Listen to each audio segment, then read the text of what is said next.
Hello friends, hello boat.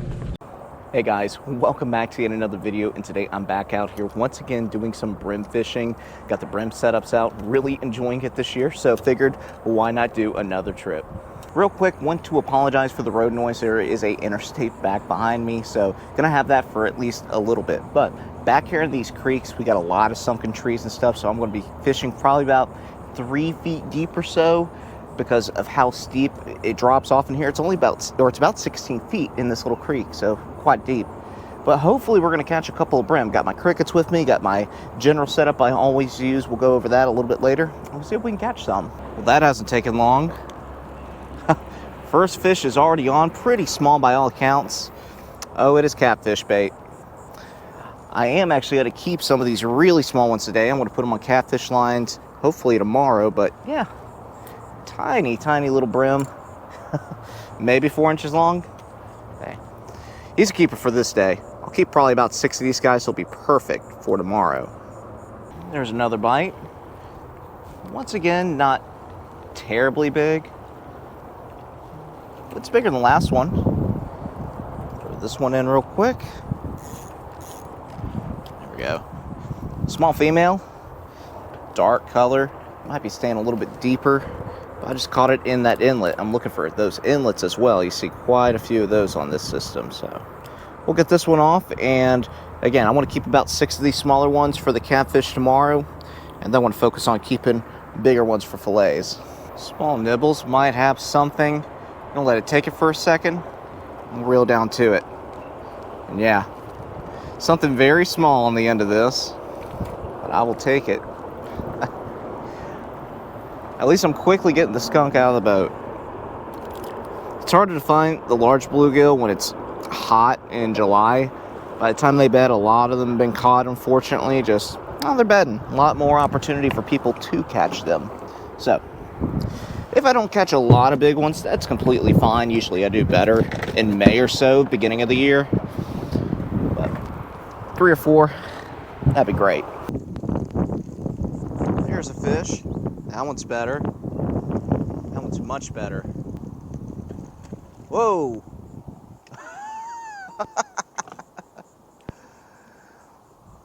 A catfish was chasing this fish as I was bringing it in.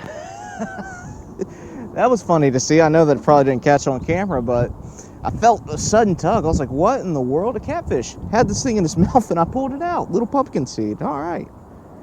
Well, that ought to wrap up the bait fish. So, now on to the big ones. There's another one. That one's good. Yeah, that one's really good, actually. At least it felt... Oh! No wonder it's a bass. Come on. 2-pound test, so I got to be nice and gentle. There we go. First bass of the day. Take a look at that guy. Probably half a pounder. I doubt it's even a pound, but you know what? You just snapped that line too. That's why you got to be so careful with that 2-pound test. I think that's what I saw earlier. Come after. It may have not been a catfish. May have been that bass that was coming after the that brim earlier. Well, got him in the boat now. Pretty sure I can keep him. I probably will, just for a little bit of meat in the fridge. But we'll verify rules and regs because they change a little bit depending where you're at. All right, little guy. I'll let you go. See you later.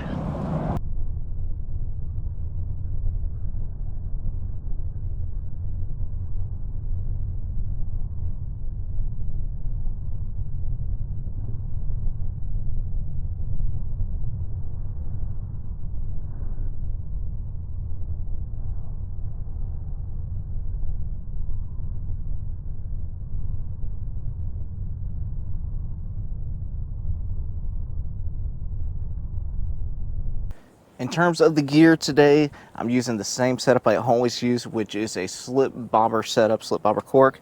If you are interested in learning how to do this setup yourself, I have a whole video dedicated to it. I'll go ahead link it somewhere up here or up here in these corners. That way you can go view all the reasons I love this particular setup for bluegill as well as the circle hook.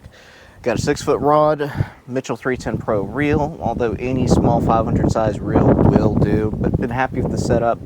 All that being said, gonna see if I can catch a few more fish. It's about time. And there is a small one. I probably used about 10 crickets before I caught this one, so bite, not necessarily slowing down, but just, I don't know, maybe smaller fish. I might go ahead, call it for this spot, and start moving. It's getting pretty warm anyway, so give me an opportunity to cool off running under the engine.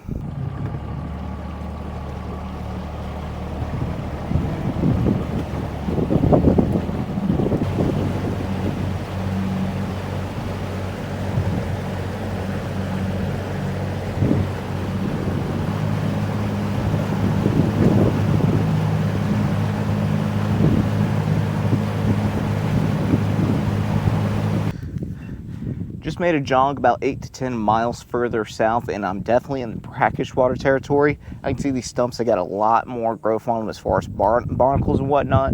So hopefully salinity levels aren't too high. The bluegill are still in here, but one way to find out, we're just gonna have to cast around and see.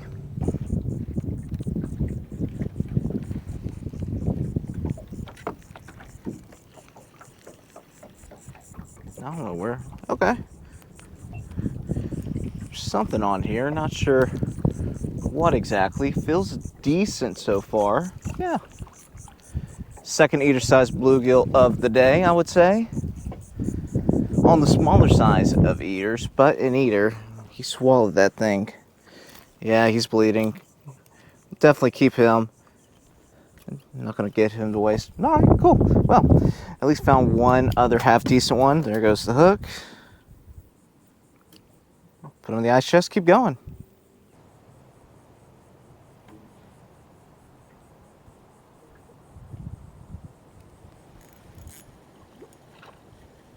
That's better. Not sure what I have here, but it is much better than what I have been catching. Possibly another bass.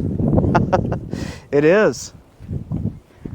2 bass on the rod and reel today on a cricket. How about that? This one's significantly smaller than that other. So if I let that other one go, yeah, I'm gonna have to let this guy go as well. Let's grab him real quick. This one's the smallest bass I ever caught, I believe. But usually I don't catch too many on crickets, but today that doesn't seem to be the case. All right, we'll look at that guy real quick, and off he goes back into the water. Well, I'm going to wrap it up here for today. Caught that bass. It's been about 15-20 minutes. Haven't caught anything else. I got some stuff I got to do at home, so now's as good a time as any. But guys, I do hope y'all enjoyed today's video. If you did, please make sure to share, like, subscribe for more. And as always, thanks for watching.